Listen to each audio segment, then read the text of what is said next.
Jim here. So today, something a little bit different. This is an electromagnetic radiation detector. It is model, we can see here, NTK231. It's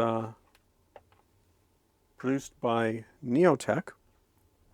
And I should mention that I received this item through the Amazon Vine program in order to do a review. If you found this video to be helpful, please give it a thumbs up, or better yet, subscribe to my channel.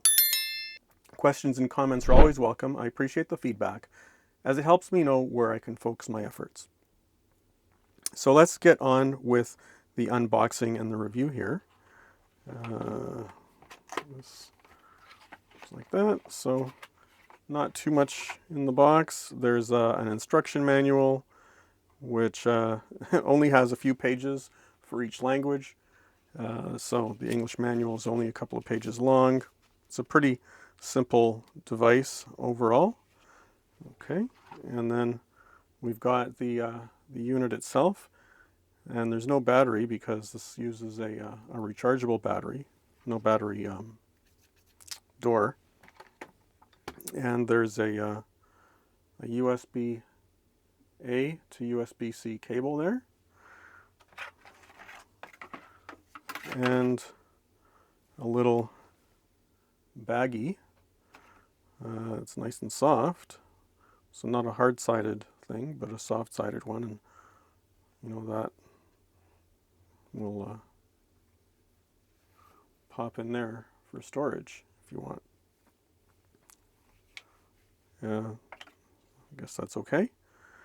And I think the first thing that we're going to have to do before we can get much further, that's all there is in the box, by the way, but the first thing that we're going to have to do is we're going to have to charge this up before we can get into the operation. So I'm going to plug it in and charge it up, and we'll be back.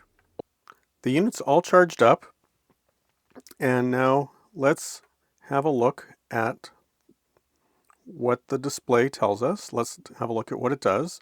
And I'm going to try to go through the display and the buttons in a in a sort of logical fashion. So let's zoom in on the display here. Okay, make sure that we can see the display and the buttons. Maybe I'll zoom out a teeny bit. All right, now we're here in the studio/lab, and so it's likely the case that when I turn it on, it's not going to be very happy about the level of electromagnetic radiation in this area. So let's see what happens. So to turn it on, of course, we've got this power and hold button. So we'll do that. Okay, and I've muted the speaker. We can see from the flashing and the fact that the display is red that it's unhappy with the electrical field that is in the studio here. So let's just go through what we're seeing in the display in a bit of a measured fashion. So at the top here, we see the words AVG. So that means that it's in averaging mode. And averaging mode essentially just means that it's sampling and reading the values out to us over time.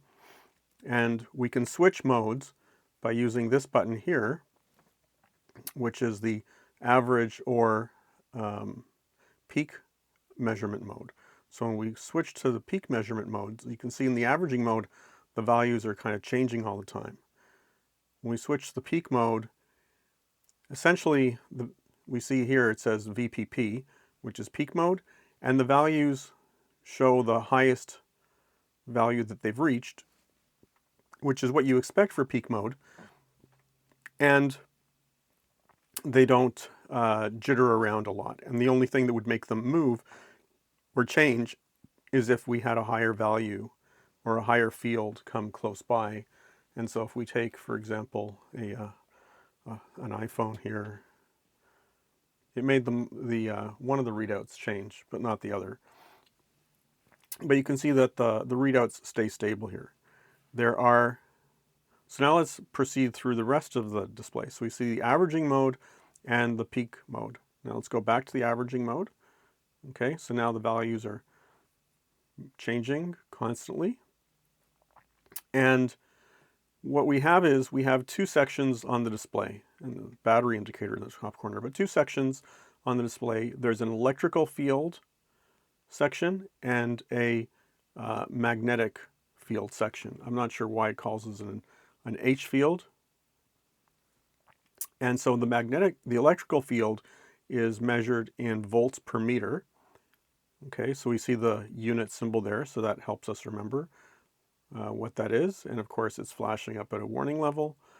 But in this area where it's situated, we're seeing about 75 volts per meter, which means there's an electrical potential difference of 75 volts per meter in this zone.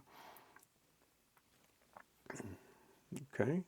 Well, interestingly enough, if I block the light out, it goes into the good mode. So we'll have to see if we can do anything with some shielding later on to see if we can change the readouts while also still allowing the camera to see what's going on. Now the bottom section is measuring the magnetic field, and it's also in the warning zone here. And right now it's measuring in units of microteslas. So we've got about 1 microtesla of magnetic flux here. The magnetic radiation mode can be changed between two different types of units. There's microteslas, and if we press the unit button, it goes from microteslas to milligauss. So just a different type of measurement of the same basic idea, which is the magnetic field. And so you can see here that's gone from, there was a microtesla unit, and now that's switched to milligauss there. So the units, which is an important thing to keep in mind, are always displayed. One of the things that we can do if we're not, if we're concerned about losing our reading, we can use the hold feature. So when I press the hold feature, whatever the reading is at the instant that I press the hold button, that value will get locked in. So we'll just let it jump around a little bit. We'll press the hold button, and now you can see that it says hold up at the top, and the values aren't changing anymore. One of the things I didn't mention, but as we were going through this, there's also in the middle a temperature reading. Not that you're going to necessarily use the thermometer in here to take your temperature reading. In fact, I can't say that I'm particularly impressed with the temperature reading, because it is nowhere near 25 degrees Celsius in the room here.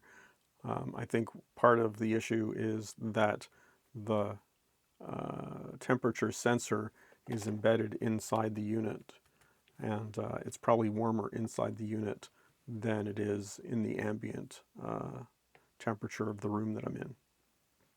So I'm not really too impressed with that. That's pretty much everything that this item does. Now I'm going to take it out of hold mode again. Okay, so now it's in averaging mode.